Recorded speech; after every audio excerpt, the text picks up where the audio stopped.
The 25th of April is marked in Italy by anti-fascist marches of the resistance, celebrating the collapse of the Nazi occupation at the end of the Second World War. Is the modern Italian resistance now defeating this invisible virus?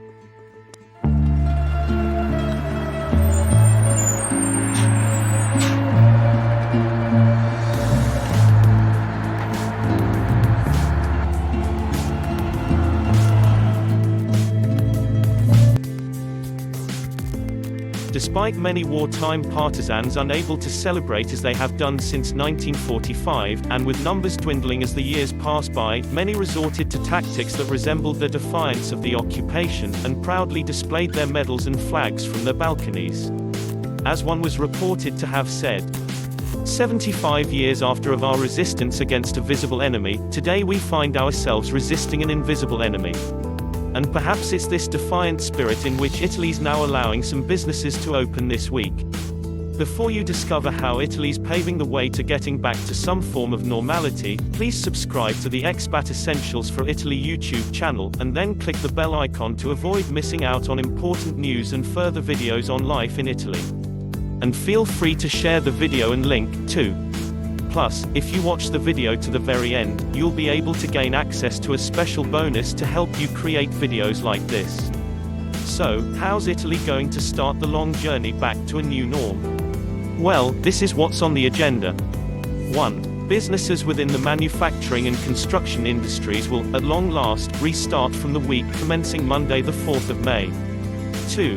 Italy's being watched closely, as it's being treated as the guinea pig in this sorry state of affairs, being the first country in Europe to declare the virus outbreak. 3. Schools will not open until September at the earliest, whilst bars and restaurants could open over the next few weeks, albeit under strict conditions.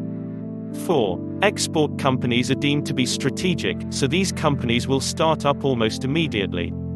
As an example, and as a further show of defiance, or is it merely the fact that even in these dark times, Italy somehow conjures up a sense of style in whatever it does? The fashion houses of Prada, Gucci and Valentino started production on the 20th of April. The Prime Minister, Giuseppe Conte, said, "We can't prolong any further this lockdown, we would risk seriously undermining the socio-economic fabric of the country." With latest figures showing a positive declining trend in deaths and new virus cases, Conte's biggest challenge is managing expectations. Already, Italy's GDP has plunged to nearly 5% in the last quarter, whilst estimates still reckon on about an annual fall of 9%. As reported previously, the southern regions of Italy have not suffered as much as northern Italy, especially in Lombardy, which is the hardest hit region. However, this needs to be tempered by the fact that the numbers and statistics quoted each day don't necessarily include fatalities from care and nursing homes. As Italy and its people prepare for some resemblance of normality, although what normal will be from now on remains to be seen, here are some other points to still consider that have to be overcome. 1. The restart is part of a planned phasing, with retail outlets expected to open on the 11th of May. 2. Business leaders have been pushing hard for the economy to be kicked back into action, but the government are resisting to avoid a second wave of the deadly virus. 3. Despite state-funded loans and finance being available for struggling businesses, little seems to be getting through. 4. A mixture of banks and bureaucratic red tape are thwarting the government's good intentions, but for many, it really just is not good enough. 5. Schools are still of particular concern to the government and scientists, however, the pressure has been relieved somewhat by the success of teaching being undertaken online. 6. Most people are still concerned about going to parks and walking beyond their immediate homes, for fear of being stopped and fined by the local police. 7. Others with rooftop areas have improvised by turning those areas into outdoor gyms.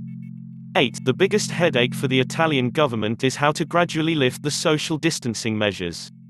9. Some reports are suggesting that each of Italy's 20 regions remain closed, whilst allowing free movement within each region. To emphasize the point that the virus is far from coming under control, Serbia recently flew in 4 planes full of medical equipment to help in the continuing fight against the virus. Italy is Serbia's second largest trading partner, and the two countries have a strong bond, especially when Italy was the first to help the country when it was devastated by floods during 2014. and in a sign of the struggles Italy has with the EU, Serbia also welcomed help from China, whilst criticizing the EU for not helping non-EU countries, despite being in Europe.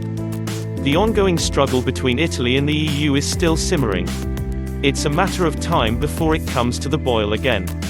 To keep up to date with snippets of daily key news items and expat life in Italy, don't forget to subscribe to our channel, and click the bell icon to ensure you don't miss out on future updates, and watch the video to the very end where you can access more videos from the end screen on expat life in Italy.